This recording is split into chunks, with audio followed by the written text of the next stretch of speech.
paz, igreja. A igreja pode sentar.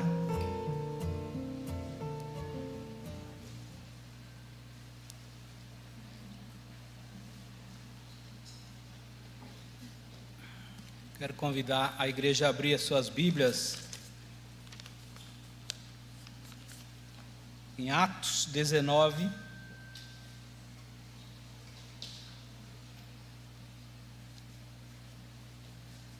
Atos 19, onde eu farei a leitura nos versículos 1 a 20.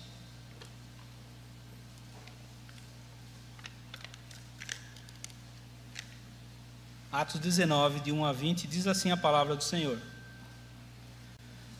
Aconteceu que, estando Apolo em Corinto, Paulo, tendo passado pelas regiões mais altas, chegou a Éfeso e, achando ali alguns discípulos, perguntou-lhes: recebestes, porventura, o Espírito Santo quando crestes?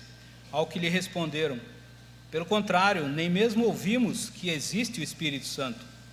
Então Paulo perguntou: em que, pois, fostes batizados? Responderam: no batismo de João. Disse-lhes Paulo: João realizou o batismo de arrependimento, dizendo ao povo que cresce naquele que vinha depois dele, a saber, em Jesus. Eles, tendo ouvido isso, foram batizados em o nome do Senhor Jesus. Impondo-lhes Paulo as mãos, veio sobre eles o Espírito Santo, e tanto falavam em línguas como profetizavam. Eram ao todo uns 12 homens. Durante 3 meses, Paulo frequentou a sinagoga, onde falava ousadamente, dissertando e persuadindo com respeito ao reino de Deus. Visto que alguns deles se mostravam empedernidos e descrentes, falando mal do caminho diante da multidão, Paulo, apartando-se deles, separou os discípulos, passando a discorrer diariamente na escola de Tirano. Durou isto por espaço de 2 anos, dando ensejo a que todos os habitantes da Ásia ouvissem a palavra do Senhor, tanto judeus como gregos. Deus, pelas mãos de Paulo, fazia milagres extraordinários, a ponto de levarem aos enfermos lenços e aventais do seu uso pessoal, diante dos quais as enfermidades fugiam das suas vítimas e os espíritos malignos se retiravam. E alguns judeus exorcistas ambulantes tentaram invocar o nome do Senhor Jesus sobre possessos de espíritos malignos, dizendo: esconjuro-vos por Jesus, a quem Paulo prega. Os que faziam isso eram 7 filhos de um judeu chamado Seva, sumo sacerdote. Mas o espírito maligno lhes respondeu: conheço a Jesus e sei quem é Paulo, mas vós, quem sois?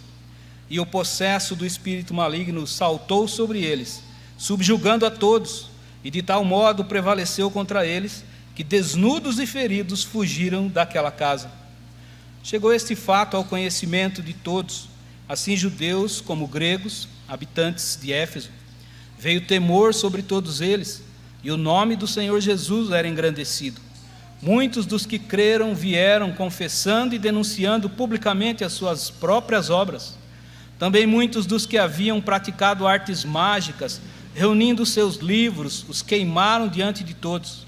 Calculados os seus preços, achou-se que montavam a 50.000 denários. Assim, a palavra do Senhor crescia e prevalecia poderosamente. Vamos orar mais uma vez?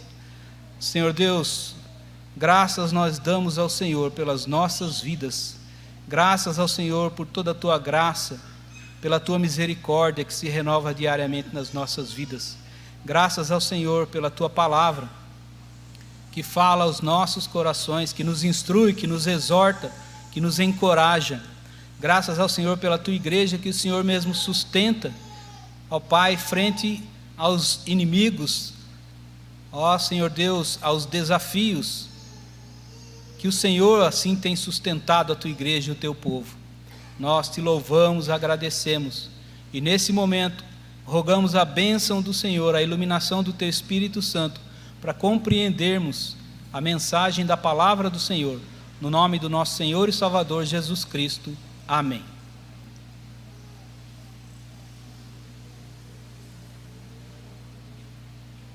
Irmãos, esse episódio acontece ali em Éfeso, que era a capital da província romana da Ásia Menor. Era uma cidade muito importante, era a maior cidade portuária daquela região. Era uma rota de comércio, portanto era muito importante também economicamente, politicamente e também no aspecto religioso, porque ali era a sede do grande templo da deusa dos Efésios, a deusa Diana dos Efésios, e era um templo muito suntuoso, muito grande. E mais à frente do texto que nós lemos, um homem chamado Demétrio, ele vai falar a respeito disso, de como o trabalho de Paulo e dos discípulos do Senhor Jesus estavam atrapalhando eles ali, que vendiam imagens daquela deusa Diana, e ele afirma que estava em risco aquela que era a deusa dos Efésios e também de todo o mundo, que todos adoravam, não só o povo dali daquele lugar, mas todo mundo. E realmente não era só a força de expressão dele, todas as pessoas de todos os lugares do mundo adoravam. Então era um centro, se tornou um local, um ponto estratégico para a obra missionária de Paulo naquele lugar, porque por causa dessa importância da cidade, tudo que ela representava, por tantas pessoas que passavam por ali. Então Paulo chega naquela cidade e começa o trabalho ali. E aí a gente vê Paulo pregando ali por mais de 2 anos, e enfrentando muitas dificuldades. O avanço do evangelho enfrenta muitos obstáculos, muitos inimigos, desafios diante de pessoas que conheciam parcialmente a Jesus e precisavam ser discipuladas, precisavam ser encorajadas, fortalecidas na sua fé, conhecer mais da palavra de Deus, amadurecer. Pessoas que eram opositoras do trabalho de Paulo, que representavam uma oposição, que caluniavam, que difamavam o trabalho. Era um desafio para ele. E não eram só pessoas, mas também entidades, desafios externos. As hostes espirituais, as forças malignas se levantavam contra eles ali. Aqueles feiticeiros que queriam usar o nome de Jesus indevidamente, a idolatria que estava ali tão forte naquele lugar e que representava um inimigo, quando aqueles idólatras se enfureceram contra os discípulos do Senhor que estavam pregando o evangelho ali. E a gente olha para essa circunstância e vê que não há muita diferença da nossa realidade, que nós também enfrentamos essas dificuldades. Dentro da igreja, o desafio de fortalecer a fé dos irmãos, sobretudo os mais novos, olhar para as necessidades específicas de alguns irmãos, atentar para a necessidade, para as fragilidades. Também há a oposição, a difamação, os maldizentes. Há as hostes espirituais da maldade que se levantam, como Pedro diz na sua carta, que o diabo anda em derredor como um leão, procurando a quem possa tragar. Essa é a nossa realidade também. Não difere da realidade de Paulo, dos desafios que Paulo e os seus companheiros enfrentavam nessa situação aqui descrita. Então nós perguntamos, comparando a nossa realidade com a daquele momento, por que nós não perseveramos com ousadia como o apóstolo Paulo fazia ali no texto que nós lemos, nesse episódio que nós vemos? Por que obstáculos nos paralisam, nos intimidam? Por quê?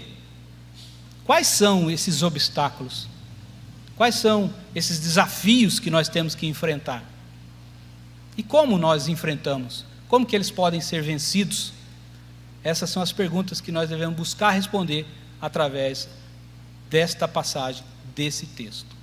E a primeira coisa que nós vamos ver é que o apóstolo Paulo, nos versículos de 1 a 7, nós percebemos que nós precisamos atentar para as necessidades dos irmãos que estão próximos de nós. Paulo ali encontra aqueles homens que tinham sido batizados em nome no batismo de João, e Paulo pergunta: vocês receberam o Espírito Santo quando vocês creram? Eles falam: pelo contrário, nós nem ouvimos falar que tem Espírito Santo. Paulo percebe que eles tinham um conhecimento parcial de Jesus, e aí ele explica que João batizava antes, preparando o caminho para aquele que viria, que era o Senhor Jesus. Então Paulo batiza-os em nome de Jesus, impõe sobre eles as mãos, e eles recebem o Espírito Santo de Deus. Um momento em que há uma certa confusão, porque essa não é uma regra, um padrão que se estabeleceu para o batismo, para a vinda do Espírito Santo na vida do cristão. Esses sinais, esse episódio era uma extensão do que havia acontecido em Pentecostes. Mas o que importa aqui é que Paulo estava atentando para aqueles homens, e ali ele vai concluir o texto no versículo 7, dizendo que eram ao todo uns 12 homens, ou seja, Paulo deu atenção para uma dúzia de gatos pingados, vamos dizer assim, não é? Ele atentou para aquelas pessoas. Paulo, ele não deixa de atender a necessidade desses homens. Apesar de Paulo ser um grande missionário, grande evangelista, plantador de igreja, com grandes obras à frente dele, ele não deixa de dar atenção para aqueles grupos pequenos que precisam dele, do seu trabalho, da sua ajuda, do seu ensino. Diferentemente de hoje, quando a gente ouve falar de alguns pregadores muito requisitados, que alguém liga para o escritório dele para pedir para ele vir pregar na igreja, e a secretária dele pergunta: mas onde é a igreja? Quantos membros tem? Porque esse pregador agora, ele só prega em grandes concentrações, ele não vai em qualquer igreja de regiões urbanas, igrejas pequenas, não. Paulo, diferentemente disso, sendo esse grande pregador, ele atende a essas necessidades. E a gente vê essa atitude de Paulo no capítulo 20, quando ele descreve, ali no momento, depois desse período que ele havia passado aqui, e ele está se despedindo dos irmãos para ir para outro lugar, e ele diz, no capítulo 20, os versículos de 18 a 20, ele falando com os irmãos: e quando se encontraram com ele, disse-lhes: vós bem sabeis como foi que me conduzi entre vós em todo o tempo, desde o primeiro dia em que entrei na Ásia, servindo ao Senhor com toda a humildade, lágrimas e provações que pelas ciladas dos judeus me sobrevieram, jamais deixando de vos anunciar coisa alguma proveitosa e de vô-la ensinar, publicamente e também de casa em casa. Paulo ia de casa em casa. Ele vivia como em Atos nós lemos, que o povo se reunia com singeleza de coração e tomava o pão de casa em casa. Paulo, aquele grande pregador, atendia as necessidades dos irmãos menores, grupos pequenos, ia de casa em casa. Esse é o primeiro desafio que Paulo tem ali: edificar a igreja, discipular os irmãos, fortalecer a igreja. E nós, hoje, com a facilidade da comunicação, que graças a Deus nos permite que as nossas mensagens alcancem o mundo todo, mas nós não podemos deixar de olhar para as necessidades daqueles que estão perto, que estão do nosso lado. Nós não podemos ser influenciados pelo perigo de um pragmatismo implícito, aquele pragmatismo que a gente tanto fala, de igrejas, pessoas pragmáticas que, em nome dos seus objetivos, eles não medem o que eles fazem. Inserem doutrinas estranhas na igreja, práticas estranhas, heresias, coisas profanas que não fazem parte do ambiente da igreja santa de Deus. Isso nós chamamos de pragmatismo, que os fins justificam os meios. Mas nós corremos o risco de ter um pragmatismo implícito, inconscientemente, que nos induz a uma relação utilitarista tão em moda hoje, nessa sociedade líquida, como se diz, com vínculos tão enfraquecidos. Então, incorremos nesse risco de ter esse relacionamento utilitarista, de não olhar, de ter uma impessoalidade nas relações, de não atentar para a necessidade, de ter um relacionamento mais pessoal, mais próximo, na singeleza do coração, a simplicidade do Evangelho. É isso que Paulo está vivendo ali. Esse é um desafio para nós. A simplicidade do Evangelho, estar de casa em casa. E aí nós paramos para pensar e perguntar: você se lembra da última vez que você esteve com um irmão, com uma irmã, que conversou, que ouviu de verdade as suas necessidades, conversou, orou junto, leu a palavra de Deus, tomou um cafezinho junto, abraçou? Qual foi a última vez que você teve essa experiência? Não com outro propósito, senão de edificar uns aos outros.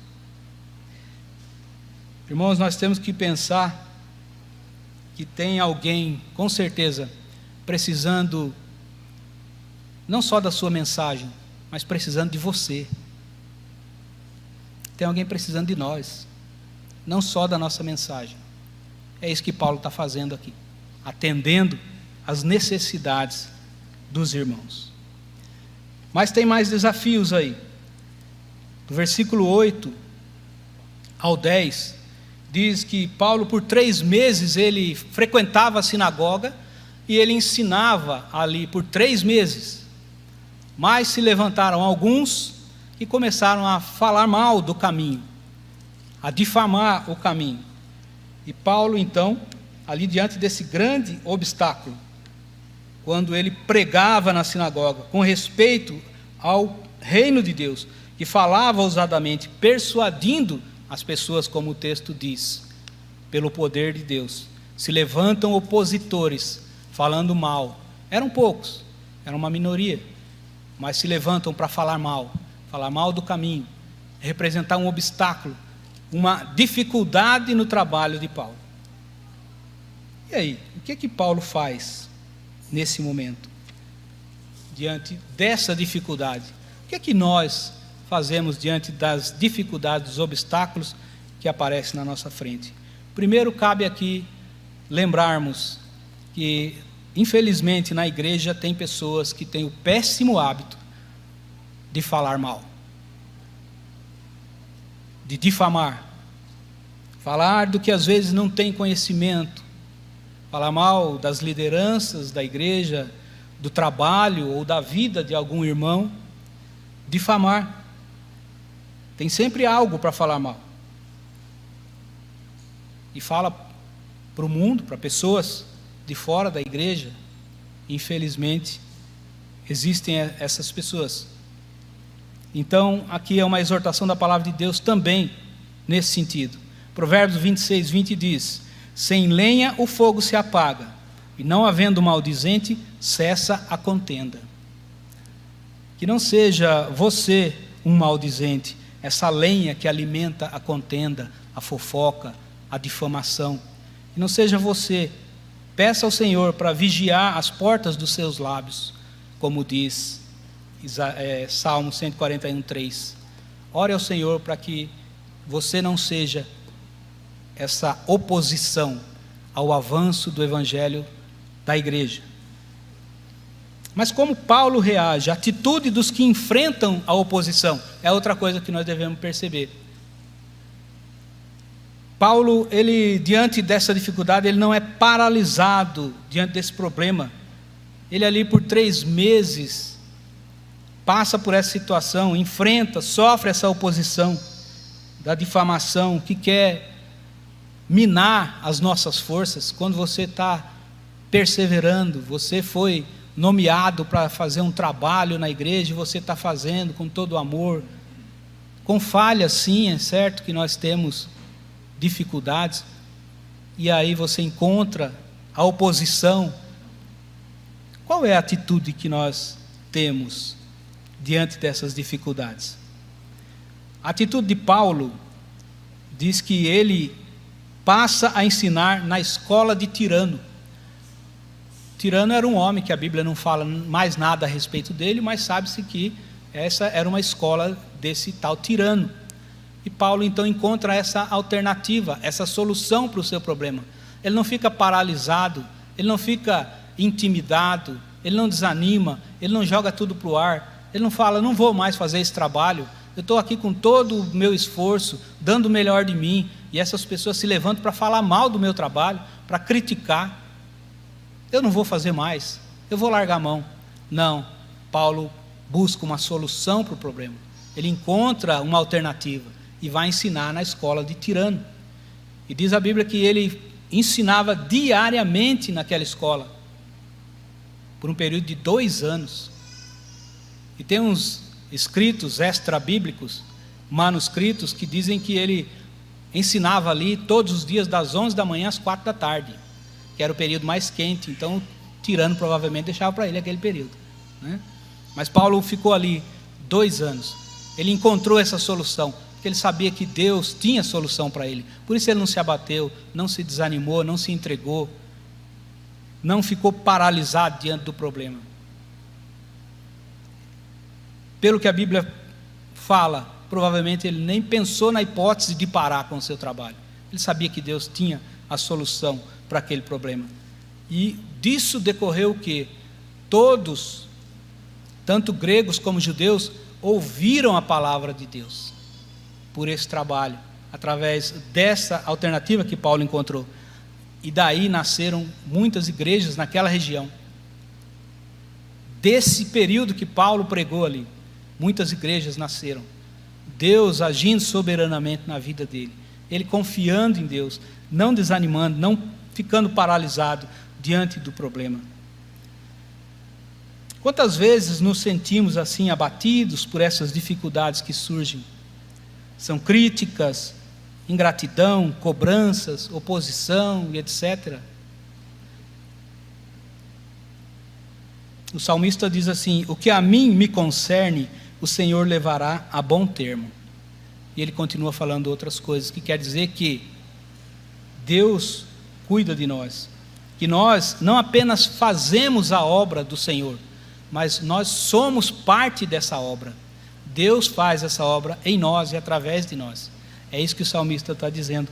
E é assim que Paulo enfrentou esse problema, e é assim que nós devemos enfrentar os obstáculos, as dificuldades, as oposições, crendo e buscando a alternativa e buscando a solução, porque Deus é o Deus dos impossíveis.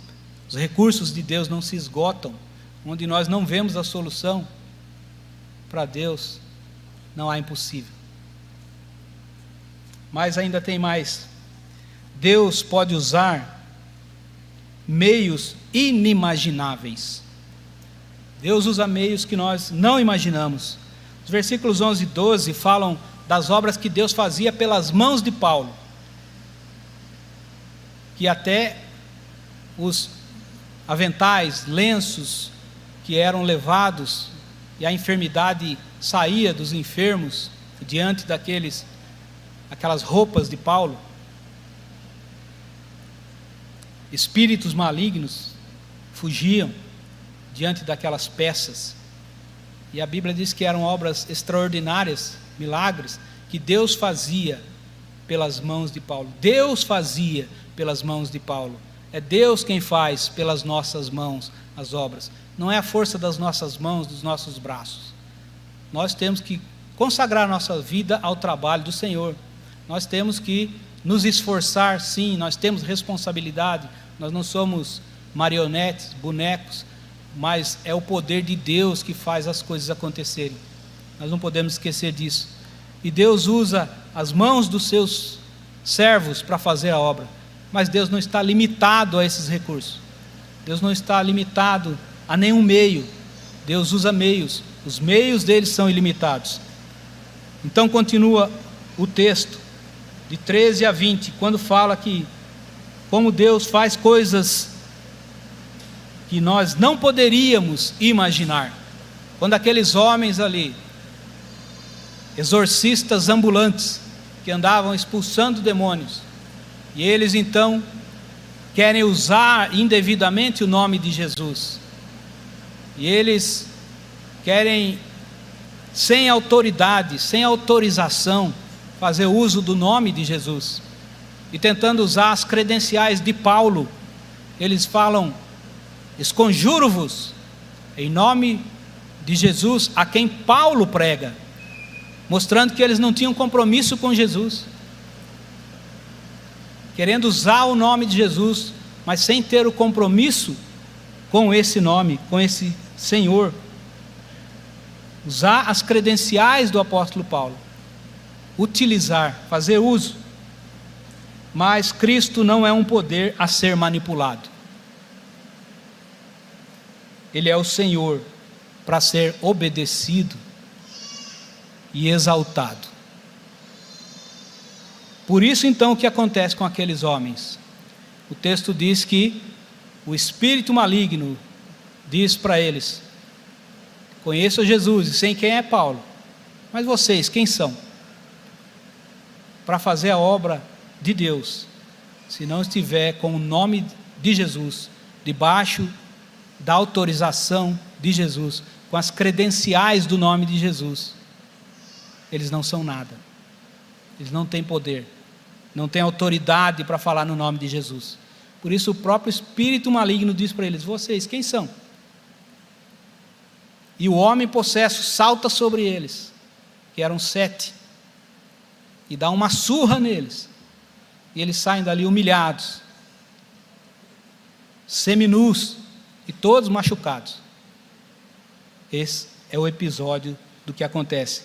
E aqui, irmãos, nós vemos como Deus age maravilhosamente de formas que nós não imaginamos, que nos surpreende muitas vezes.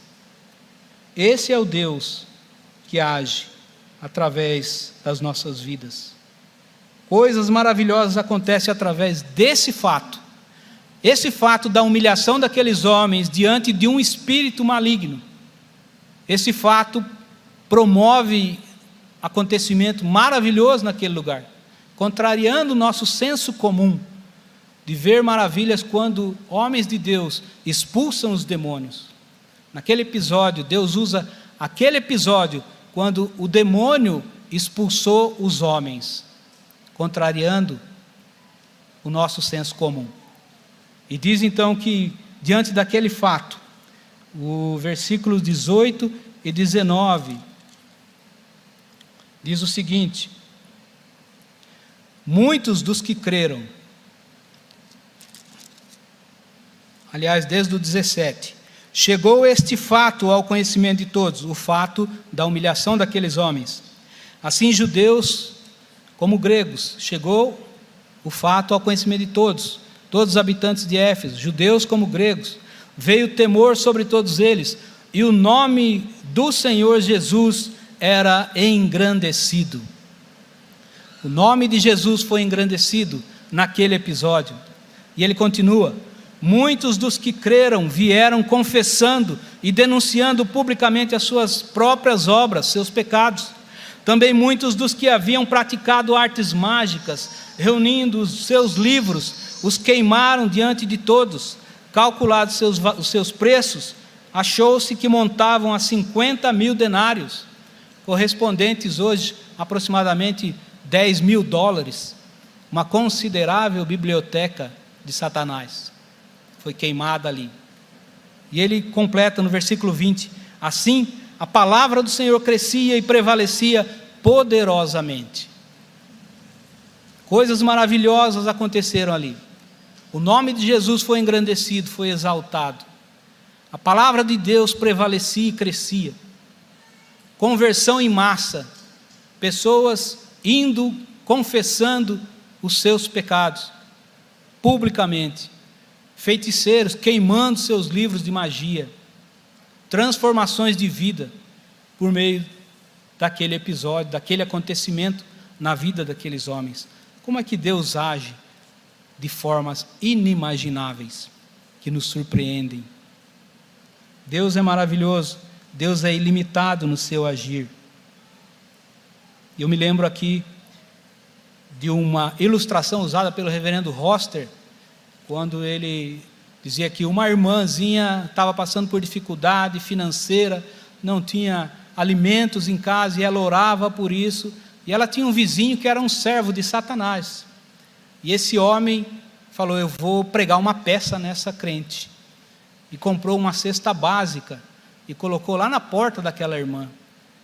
E diz que ela estava orando e agradecendo a Deus por aquele alimento que chegou à porta dela. Obrigado, Senhor, pela tua graça, pela tua bondade, por esse alimento. E aquele vizinho então gritou para ela: ô vizinha, ô crentinha, não foi Deus que te deu não, fui eu que mandei essa cesta. E ela continua orando e fala: obrigado, Senhor, porque o Senhor usa até o diabo para abençoar os teus filhos. Deus é ilimitado no seu poder, nas suas ações.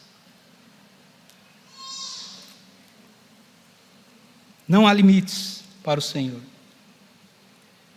O Senhor desta obra, Ele pode todas as coisas. Como diz em Isaías capítulo 40, versículo 12, que Ele mediu as águas na concha da sua mão. Isaías usando uma linguagem poética para descrever a grandeza de Deus. Ele mediu os céus a palmos. Os céus, a extensão do universo. Os cientistas estimam que é de mais de 90 bilhões de anos-luz. E aí quem quiser entender melhor isso, pesquise depois. Ali em Isaías 40 ele ainda diz que Deus chama cada estrela pelo nome. E nenhuma delas falta. Elas são bem contadas. A cada estrela. Estima-se também que há mais estrelas no universo do que grãos de areia em todas as praias e desertos do mundo. Experimenta pegar uma colher de areia e contar grãozinho por grãozinho, para você ver quanto tempo você vai ficar contando. Imagina o que é o universo. Deus mede a palmos. Chama cada estrela pelo nome. Isso em relação ao universo. Em relação ao seu povo, o mesmo texto, no versículo 29 de Isaías 40, diz que Ele faz forte ao cansado e multiplica as forças a quem não tem nenhum vigor. Esse é o Deus em quem Paulo cria, e por isso ele continuou fazendo essas obras. Esse é o Deus maravilhoso, é o Deus que faz coisas extraordinárias, que abre o mar, que faz cair pão do céu, sair água da rocha, das pedras. É o Deus que faz parar o sol e a lua, faz o sol retroceder. É o Deus que fecha a boca de leões, que faz homens passarem ilesos no meio da fogueira. É o Deus que anda sobre as águas, que dá ordem aos ventos e eles obedecem. Esse é o nosso Deus. Esse é o Deus que nos sustenta nessa obra.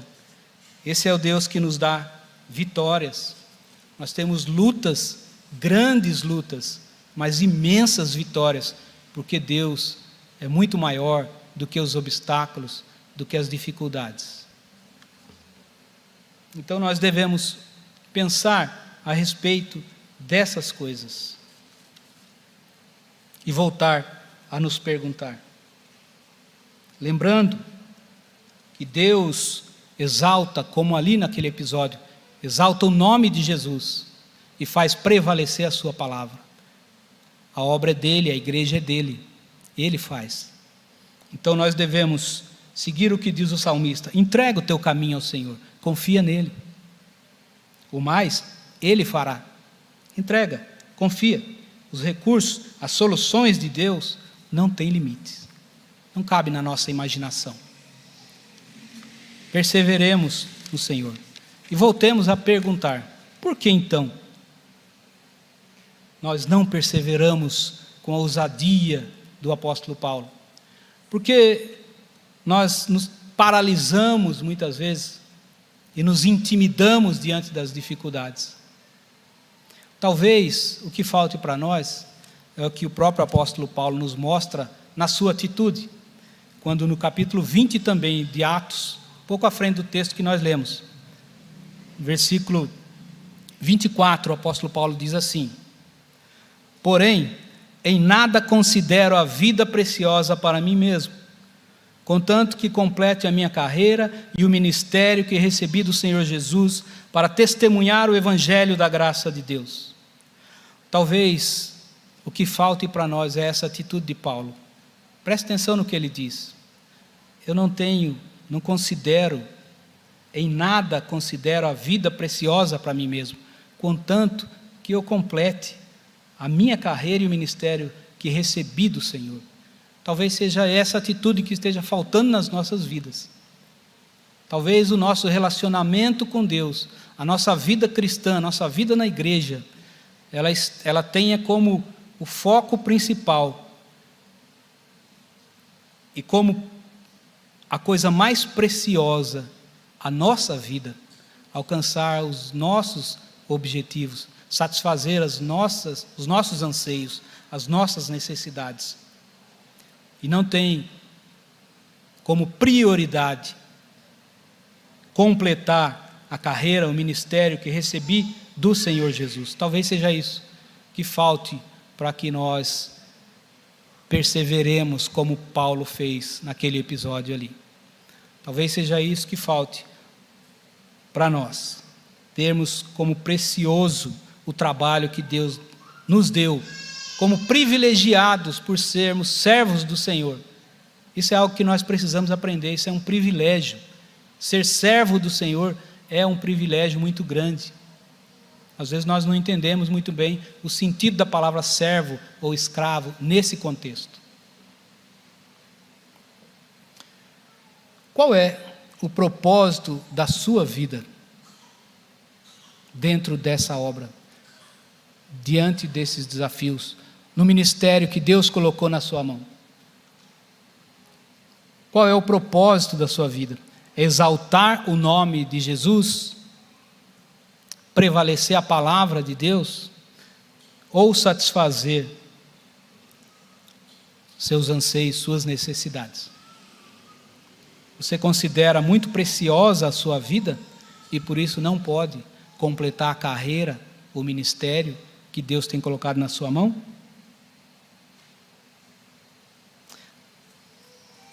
Viva na simplicidade do Evangelho, cuidando uns dos outros com amor, atendendo à necessidade uns dos outros. Não desista diante das oposições.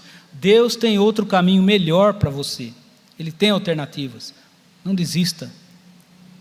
Não se entregue. Não se intimide.